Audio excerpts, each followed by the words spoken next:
But first, the top story today. So far, the Biden administration's diplomacy forever tactics with Russia have failed to yield success.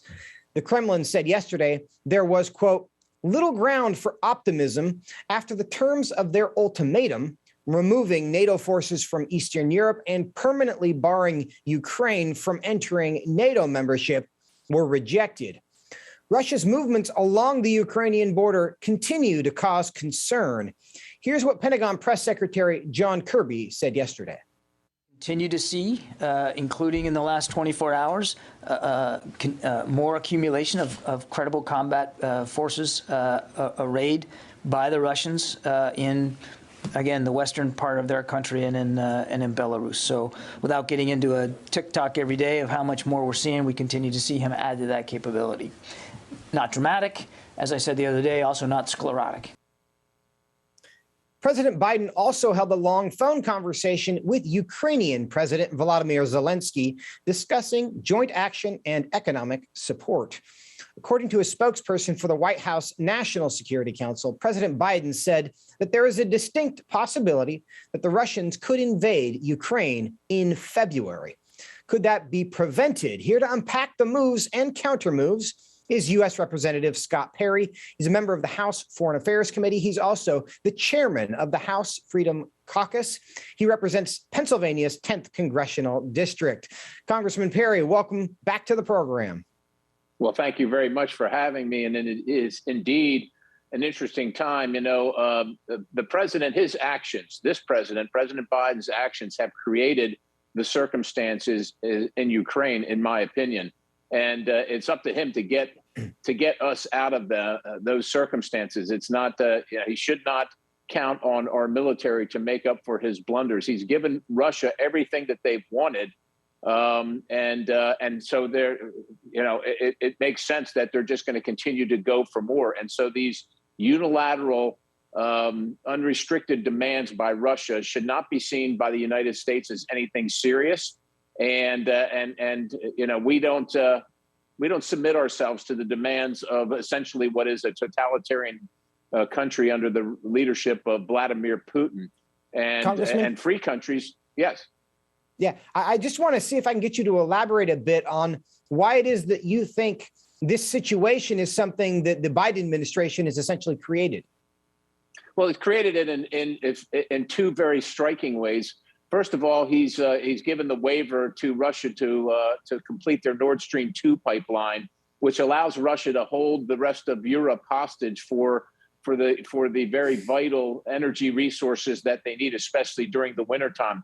And number two, the debacle and the botched withdrawal from Afghanistan, if you will. Russia sees that. We telegraphed absolutely complete weakness and a misunderstanding of the circumstances on the ground. Russia sees that, our adversaries see that. They see this as an opportunity to strike and further their goals. And so while Biden spoke tough about Russia on the campaign trail and said that Vladimir Putin didn't want him to be president because he's the only one that's gone toe-to-toe with the president, it's pretty clear right now that what Vladimir Putin sees is his boot prints all over President Biden's forehead as he's walked right across him.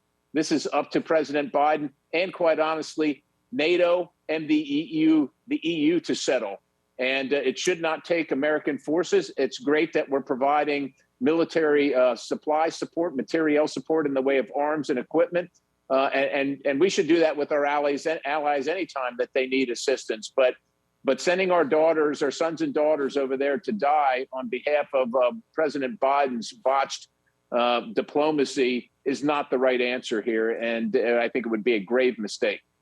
Now, Congressman, you mentioned there Russia's goals, and I want to get into that a bit because in these diplomatic negotiations, Russia has made two demands, and they've said, we want all NATO troops out of Eastern Europe. And secondly, we want promises, assurances that Ukraine will never be allowed to be a member of NATO. Why are these things important to Russia? Well, they're important to Russia because Russia is an activist country that essentially gobbles up or would like to reconstitute the Soviet Union by gobbling up the client states around it, or the states that that are unfortunately weak because of size, because of corruption, because of lack of a military presence around them. They would like to reconstitute the Soviet Union. And of course, NATO troops centered in those countries would be a huge deterrent to that. They don't want any involvement with NATO. They don't want any freedom by these countries. And of course, people will say, well, you know, why can't Russia determine its own fate without having NATO countries on their borders, you know, pointing weapons at them? The problem is that Russia has a history of gobbling up and taking over territory. It's very different from the United States, who wishes to live and let live with its neighbors, even though we have neighbors sometimes that disagree with us, whether that's in Central America, whether that's in South America, or even in the Caribbean. And I would just say, is Russia interested or willing in moving all of their troops and all of their influence out of Cuba or Venezuela or the rest of South America? I highly doubt it. Well, it's strange then, because it appears that Russia's position is, unless you stay weak and vulnerable so then we can invade you, we will invade you. Is that an accurate description of what they're saying? I think that is an accurate description. And let me be very clear. I'm not for softening our position on Russia whatsoever. The problem here is that President Biden has blundered his way into making the United States, putting the United States into a position of weakness. And it's up to him now to get us out of that position of weakness by showing some strength. He should issue sanctions, revoke the waiver on Nord Stream 2, get with our European allies and pressure them to do the right thing. Right now, Germany is not helping very much. And then furthermore, get NATO. This is what NATO was created for. Where is NATO? Why is NATO not taking the lead on this, on the front lines, militarily, diplomatically, and economically, every way that they can to stop Russia's aggressive behavior, which they've always had in our lifetime. And it looks like under Vladimir Putin, that's not going to cease. Ukraine has been a developing, certainly imperfect, but a developing democracy over the last 3 decades. Do you think that that poses any kind of threat to Putin as the region sees a democracy develop? Or do you think this is more just about an old USSR guy trying to put the band back together? Well, I think it actually is both. I think he would like to put the band back together. He would like as much as possible to reconstitute the USSR under his generally totalitarian regime. It's an oligarchy now. It's horrifically corrupt, and it's run by one person for life. That is Vladimir Putin.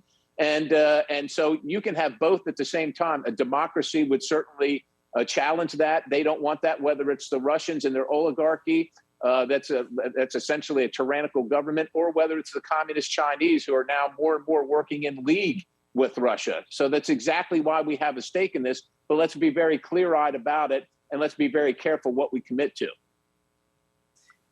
Is there a way for the United States, or frankly, the global community, to make sure that Russia does not invade Ukraine, in your opinion?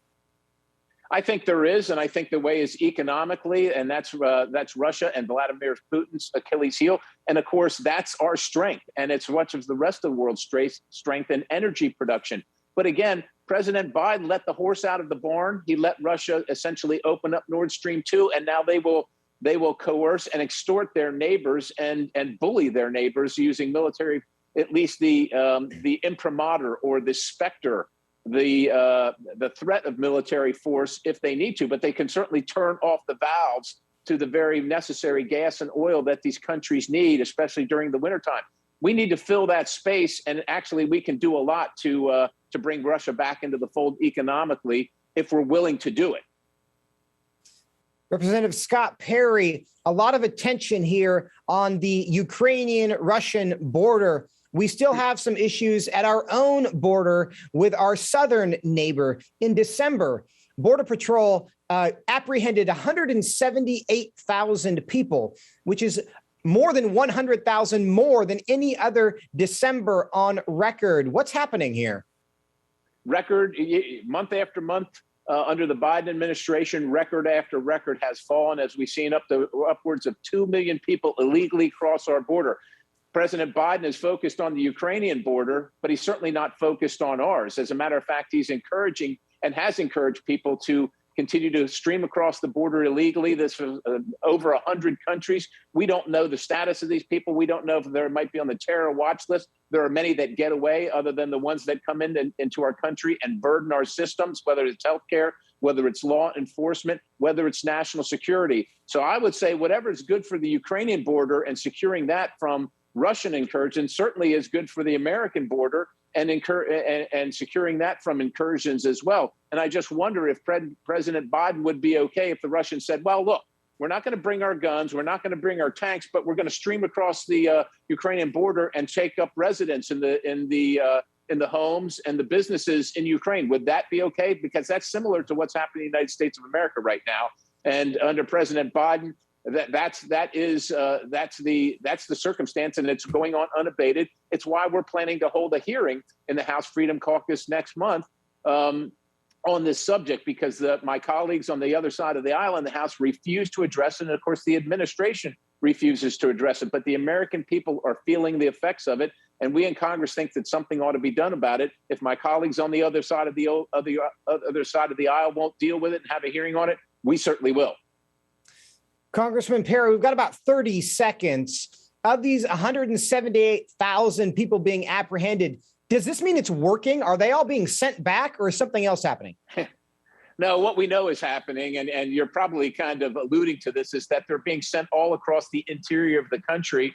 And of course, this is flouting the law. So this is the executive branch. Those who are that have taken an oath and charged with upholding our laws are actually breaking the law, sending these people under the cover of darkness many times to all kinds of cities around the country. And of course, as citizens of the United States under law, you are not allowed to question how many, where they're going, what the cost is, what their status is. That's what's actually occurring. You're not seeing them bunch up at the border, because this government, this administration has become very efficient at moving them into the interior of the country to your neighborhood. Congressman Scott Perry, thank you so much for your time today. I really appreciate it. Thank you. Have a great day. God bless you.